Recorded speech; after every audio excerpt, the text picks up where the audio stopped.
Hey guys, I'm back. This is part two.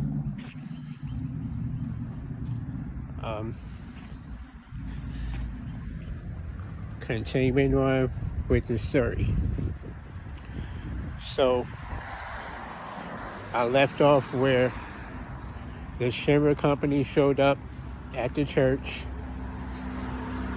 They were looking for Arif because Arif has special blood, and you know what they like to do with people who have special blood. I don't have to even say it. It's common sense. So this is why they're looking for her. She asked Cloud to help her escape these guys who showed up to capture her. And she promised him a date if he helps her escape. And Cloud agrees to it. He helps her fight some of these guys off, and they make their way out of the church. They run back to her house, but before they get to her house, they stop by like a public park, and they start talking a little bit. Kind of getting to know each other a little bit, because this is their first time meeting. Now, Arif wanted to get to know him a little bit more because she noticed that Cloud is carrying Zach's sword. Come to find out, this character, Arif, actually knows Zach. She doesn't know Cloud, but she knows Zach. Okay? Zach is her ex-boyfriend. And she's noticing that this guy is even dressed like Zach. He doesn't necessarily have the same personality as him, but he does kind of remind her of him a little bit. He has some of his he possesses some of Zach's quirks and mannerisms, and even the way he walks is the same. So she became very curious about him. So that was why she stopped by the park and, decided to try to get to know this guy.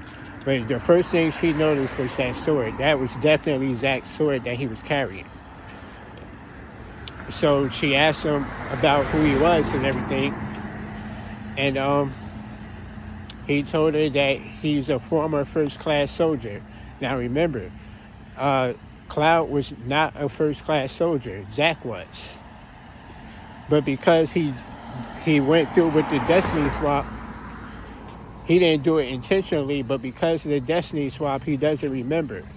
He think he is Zach. He think him and Zach are the same person. His memories are all jumbled up. And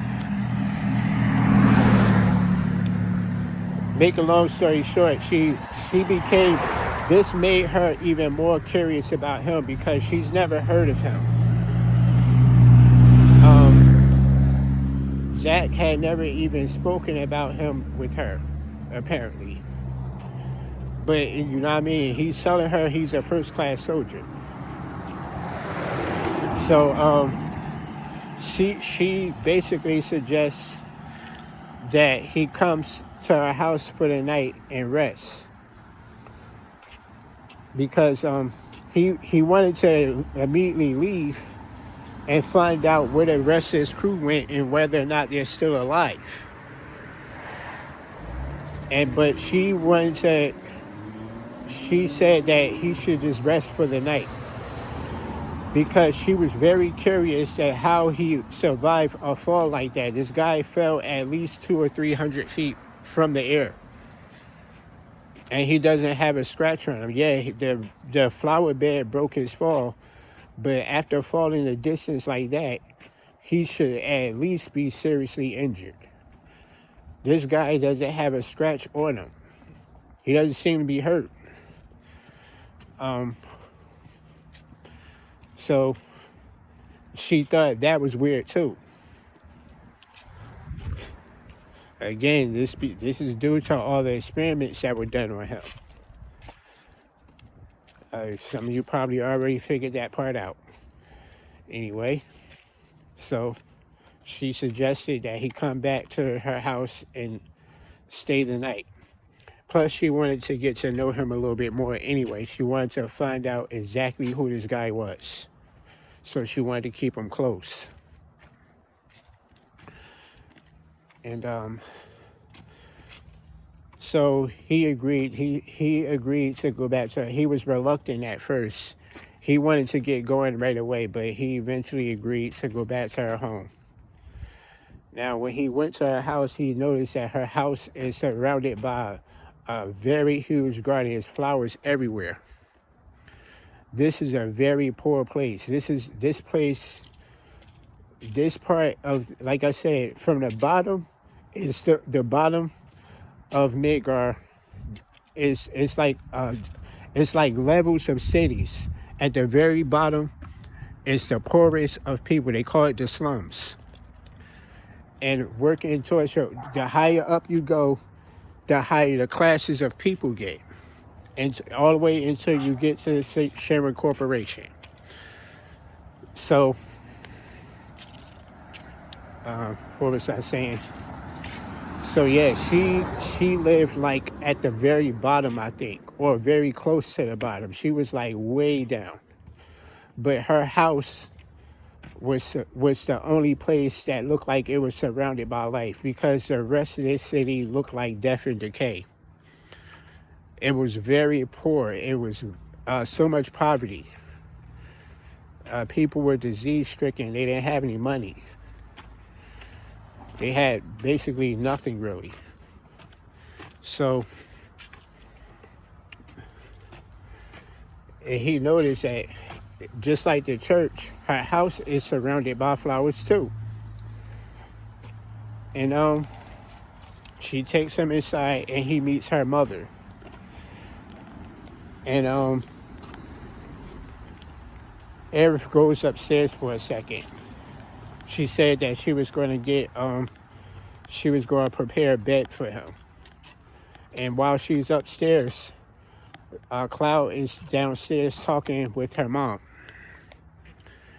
And her mom was giving him backstory about her, about Aerith, and how Aerith is a very special girl.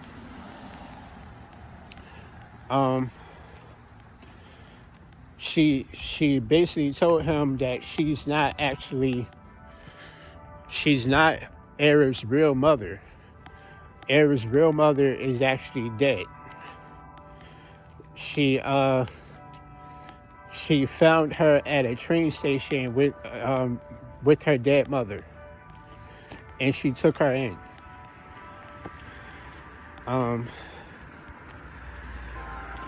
And she said this was when Aerith was a very small girl. She was still a baby.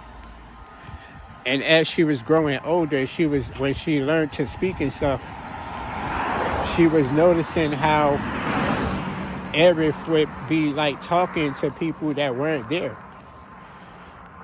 And she would ask Aerith, like, what, who are you talking to? And she would tell her she's communicating with the spirits. And of course, Aerith's mom thought that she might be crazy a little bit, because, she doesn't see anybody. And yet this kid is having whole conversations with people that are not even there. And even all the way up into her adult years, she's still doing things like this. And she doesn't openly, she doesn't hide it. She does it openly. And she's noticing that the Chamber Company, they will come by asking her questions about Aerith all the time. She thought that was very strange too. And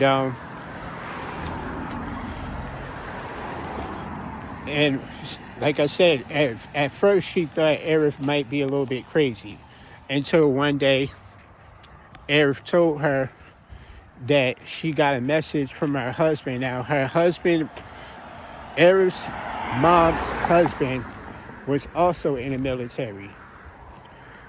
And he stopped writing her one day. He never came back home or anything. She wondered what happened to him. And Eric went to her and told her that she got a message from him. And she said the reason why he didn't come home was because he was dead. And she gave him her specific details about him, things that she couldn't possibly know. So at that point, she didn't think Eric was crazy anymore. She didn't really know what to think. She wasn't sure if Eric was actually communicating with spirits or she was just different somehow. She didn't really know how to put a finger on it. But she definitely didn't think she was crazy anymore. That was for sure. Again, this sounds very familiar. This made me think about the story of Moses. How Moses was found in a bread basket floating down the river by an Egyptian woman. And she took him in. And the reason why he was in that bread basket was because his mom sent him away. She was afraid that he was going to be killed by the Egyptians. Because during this time, the Egyptian people were killing all the Hebrew Israelites, the firstborn Hebrew Israelites. They were killing all the firstborns. And Moses was the firstborn son. So she sent him away. And she was hoping somebody would find him and take him in. And someone did find him and take him in. And as he got older, he started communicating in the spirit just like a normal Hebrew Israelite could do. If they have a righteous heart, I should say.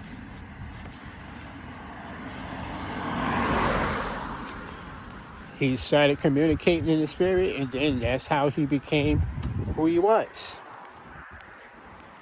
It sounds very similar to me.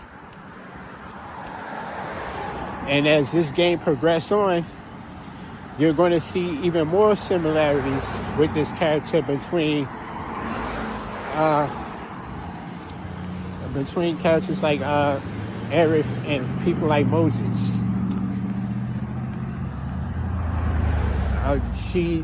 Like I said, man, they took inspiration from the Hebrew Israelites. I know what I'm looking at. They didn't just come up with this stuff on their own. Like I said before, man, nobody is ever this clever, yo. Nobody is this clever, man. They draw inspiration from somewhere. Okay?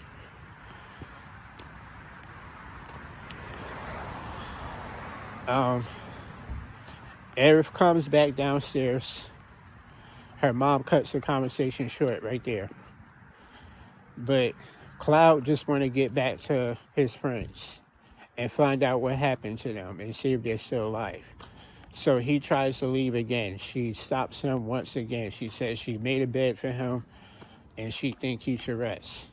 She said tomorrow morning she would show him how to get to the 7th sector, to the place he's trying to go, because Cloud is unfamiliar with this place. He's never been here before. He's never been at the very bottom before. He's not even from this place. He's from a whole different town. So he goes to bed. He later on sneaks out when he thinks Eric's asleep. But she told him how to get there already. At first, I forgot to say that, at first she asked to go with him, but he said no, because he said it's already dangerous. And plus, you already got these Shimmer guys after you. Why would you want to come with me? You're going to be in danger. And she's basically let him know that she's been in danger her whole life already. So it's nothing new to her. moving on.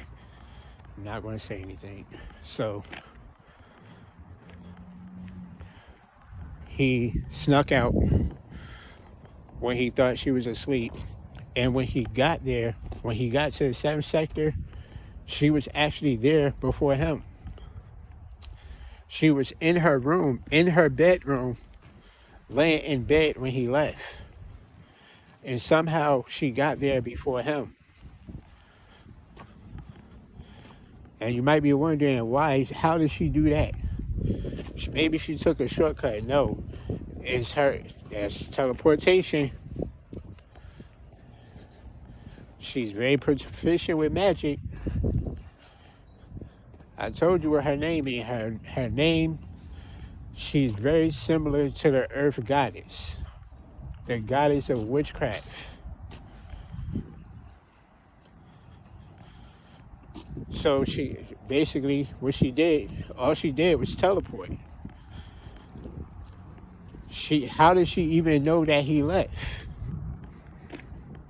Again, she's able to communicate in the spirit. She already knew what he was doing, what he was going to do before he even did it.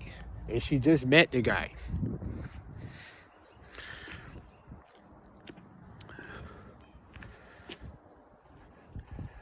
Yo, this game touches on a lot of spiritual things. Anyway, continuing on. And he told her, he was confused, like, he was confused how she got there before him. And why did she even follow him in the first place? Because what he's about to do could be dangerous. And she said she's not leaving and she wants to go with him. She's not going to take no for an answer.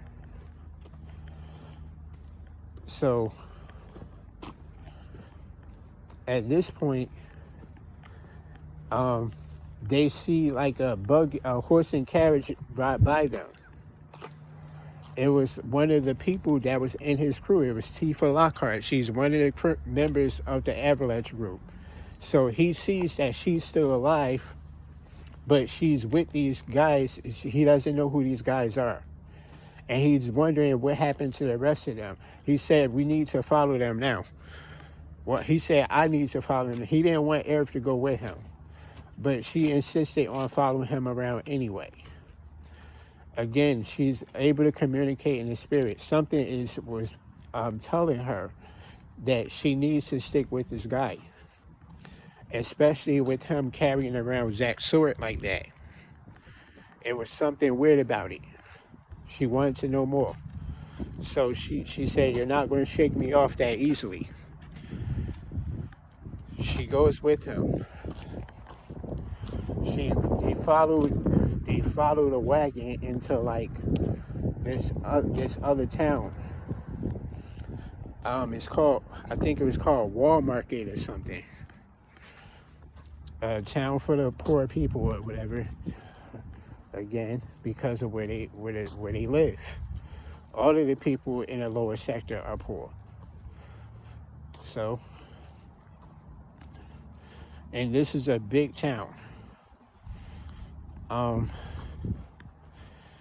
They're trying to figure out where this girl went.